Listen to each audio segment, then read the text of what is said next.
Hello, അസ്സാം വലൈക്കും, നമസ്കാരം. പിന്നെ ഞാനിപ്പോൾ ഈ വീഡിയോയിൽ വന്നതെന്താ വെച്ചാൽ, ഇന്ന് ഞാനൊരു 3-4 വീഡിയോസ് കണ്ടു.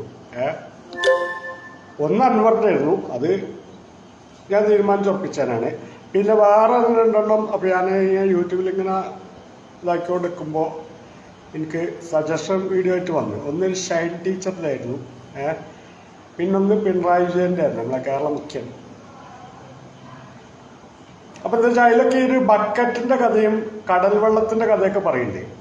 കടൽ വെള്ളം ബക്കറ്റ് എടുത്താൽ അങ്ങനെ ഉണ്ടാവും. ഈ കഥകളൊക്കെ നമ്മൾ ഒരുപാട് കേട്ടതാണ്. നിങ്ങൾ കേൾക്കാത്തൊരു കഥ വേണമെങ്കിൽ ഞാൻ പറഞ്ഞുതരാം. അതായത് പഞ്ചാബിൽ തന്നെ ആയിക്കോട്ടെ. പഞ്ചാബിലൊരു ഗോതമ്പ് പാടം, ഗോതമ്പ് നല്ല വിളഞ്ഞ് മൂത്ത് നിൽക്കുന്ന ഗോതമ്പുകൾ ഇങ്ങനെ നിറഞ്ഞു നിൽക്കുന്നൊരു ഗോതമ്പ് പാടം ഏക്കറക്കണക്കിന് സ്ഥലത്ത്. അപ്പോൾ ആ ഗോതമ്പ് പാടത്തിലേക്ക് ഒരു പട്ടി വന്ന് പെറ്റു. പെട്ടു. അപ്പം ഈ ഒരു പട്ടി പിന്നെ അവിടെ വെയിലായതുകൊണ്ട് പിന്നെ ഗോതമ്പാടത്തിനുള്ളൊരു തുള്ളി വെള്ളം കിട്ടാനില്ല. കാരണം വിളഞ്ഞ് നിൽക്കുന്ന സമയം എന്ന് പറഞ്ഞാൽ വെള്ളം കിട്ടാത്ത കാലമായിരിക്കും. അപ്പോൾ വെള്ളം കിട്ടാനില്ല. അപ്പോൾ ഈ പട്ടി നടന്ന് ക്ഷീണിച്ച് ഈ പാടത്തുനിന്ന് അടുക്കുകൂടെയുള്ള വഴി കൂടെയൊക്കെ നടന്ന് ക്ഷീണിച്ച് ഇങ്ങനെ വന്നപ്പോൾ ഒരു കാളവണ്ടി അവിടെ കിടക്കുന്നത് കണ്ടു. അപ്പം എന്ത് ചെയ്തു, ഈ പട്ടി ഈ കാളവണ്ടിൻ്റെ അടി കയറി കിടന്നു, ചെറിയൊരു തണലിന് വേണ്ടിയിട്ട്. അല്ല, പട്ടിക്ക് വേറെ ദുരിദോഷമൊന്നുമില്ല, പട്ടി ഗോതമ്പൊന്നുമില്ല. ആ വണ്ടി വലിക്കുന്ന കാളകളെ പട്ടി ഉപദ്രവിച്ചിട്ടുമില്ല, പട്ടി കണ്ടിട്ട് കാളകൾ പേടിച്ചിട്ടുമില്ല. അപ്പം ഈ വണ്ടിൻ്റെ അടിയിൽ പട്ടി കിടന്നു. സ്വാഭാവികമായിട്ടും പട്ടി ക്ഷീണിതമായതുകൊണ്ട് തന്നെ മണിക്കൂറുകളോളം ഉറങ്ങി.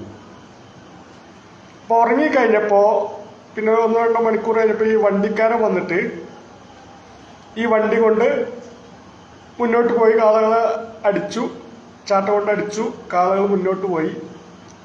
അപ്പോൾ ഈ കാളകൾ മുന്നോട്ട് പോകുന്നതിനനുസരിച്ച് പട്ടി കുറേശ്ശെ ഇങ്ങനെ നീങ്ങി കാളകൾ ആദ്യം പതുക്കെയാണ് വണ്ടി പോയത്. അപ്പോൾ പട്ടി കുറച്ചങ്ങോട്ട് ഏന്തി വലിഞ്ഞ് കുറച്ചും കൂടി അടിയിൽ കിടന്നു, പിന്നെ കുറച്ചും കൂടി അടിയിൽ കിടന്നു, പിന്നെ കുറച്ചും കൂടി അടിയിൽ കിടന്നു. അപ്പോൾ വണ്ടിക്ക് കുറച്ചുകൂടി സ്പീഡ് വരുമ്പോൾ പട്ടി കുറച്ചുകൂടി സ്പീഡ് കൂട്ടിയിട്ട് അടിയിൽ കിടന്നു. പിന്നെ വണ്ടിക്ക് പിന്നെ സ്പീഡ് കൂടി.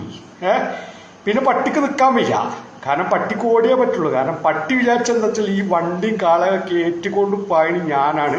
അതുകൊണ്ട് ഞാൻ നിന്ന് കഴിഞ്ഞാൽ വണ്ടി നിൽക്കും, കാളകളെ പിന്നെ ഓട്ടോ നിൽക്കും, ഗോതമ്പ് മാർക്കറ്റിലെത്തൂല എന്ന് പറഞ്ഞ സ്ഥിതിയിലേക്ക് എത്തരുത് നമ്മളെ കേരള മുഖ്യമന്ത്രി. അതുപോലെ തന്നെ CPM അടുത്ത വർഷം സ്ഥാനം. CPM എനിക്ക് ഉപദേശിക്കാൻ എനിക്ക് താല്പര്യമില്ല. കാരണം എന്താ വെച്ചാൽ നന്നാവണമെങ്കിൽ നന്നാവട്ടെ. CPI communist party of India ഈ ഒരു പട്ടിയുടെ അവസ്ഥയിലേക്ക് എത്തരുത്.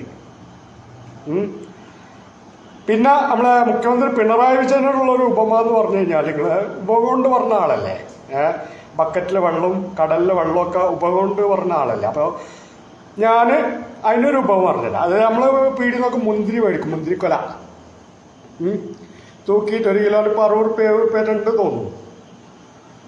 അപ്പം ഈ ഒരു 60 രൂപ കൊടുത്തിട്ട് നമ്മൾ മുന്തിരിക്കൊല മേടിച്ചു കഴിഞ്ഞാൽ വീട്ടിൽ കൊണ്ടുപോയി നമ്മൾ വാരിക്കും മക്കൾക്കോ അല്ലെങ്കിൽ നമ്മൾ ഇഷ്ടമുള്ള സ്ഥലത്ത് കൊണ്ടുപോയിട്ട് നമ്മൾ ഒറ്റയ്ക്ക് കഴിക്കും, അല്ലെങ്കിൽ ആർക്കെങ്കിലൊക്കെ ഷെയർ ചെയ്ത് കഴിക്കും.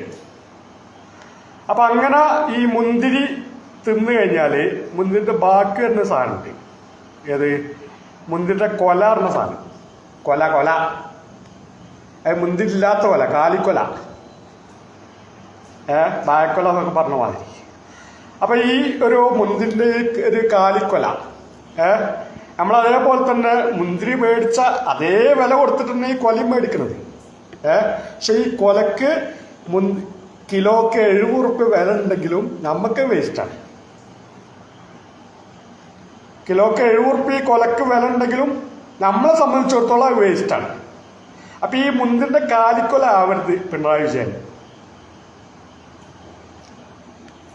അത്ര മാത്രമേ എനിക്ക് പറയാനുള്ളൂ. പറയാൻ വേണ്ടിയിട്ട് ലൈവിൽ വന്നത്.